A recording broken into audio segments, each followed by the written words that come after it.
See, the kingdom of God is more than just personal fulfillment. It's finding the heart of God. Finding the heart of God. And listen closely.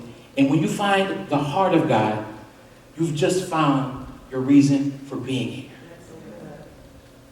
When you find the heart of God.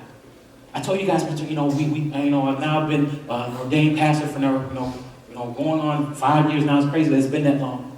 But I'll never forget when I was fighting this call in my life, right? And my parents say, oh, you're going to be a pastor, you're going to be a preacher, you're going to do all this stuff. I was fighting the call in my life, right? Because I was so frustrated with a lot of things that I saw within the church. And then one day my mom had a great idea and said, you know what, you need to pray for and have the heart of God. And that was the worst prayer that I ever prayed in my life. Because when you have the heart for God, that means that there's a certain level of compassion and grace and mercy that you have. When you have the heart of God, that means that sometimes things don't work in your favor, but you're still able to push forward. But here's the great news. When you tap into having the heart of God, God's saying, okay, now that I know that I have your attention, now that I know that I have your time, your talent, and your treasure, now I'm ready to use you. And that's when God begins to move on your behalf. Because when you're kingdom-minded, guess what? There's no boundaries. There's no limits. The fullness of God can never be contained. Resources never be depleted. Favor can't be outrun when you're tapped into kingdom.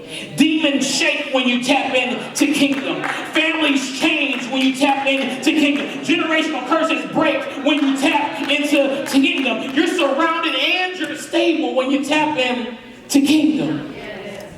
Kingdom is ageless. And kingdom is colorless. This is what kingdom looks like.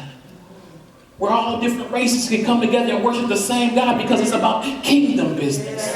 It's not about our own agenda. It's not about any type of affiliation, but it's about being connected with what God is doing. Because when you're connected with what God is doing, you don't have time. See, I say it all the time. When you're talking about purpose and you want to be connected with purpose, there's no time for petty when you're working with purpose. Do I see things that I don't like? Absolutely. Do I see things that make me mad? Absolutely. But I realize that I'm going to have to step down from where you have me in order to address these things at a lower level. And I'm saying, God, what you have for us is kingdom-minded. It's so much bigger. I love looking out, seeing a diverse crowd of people worshiping together because I believe that's the heart of God. They say so many times that Sunday is the most segregated day of the week. But not so here.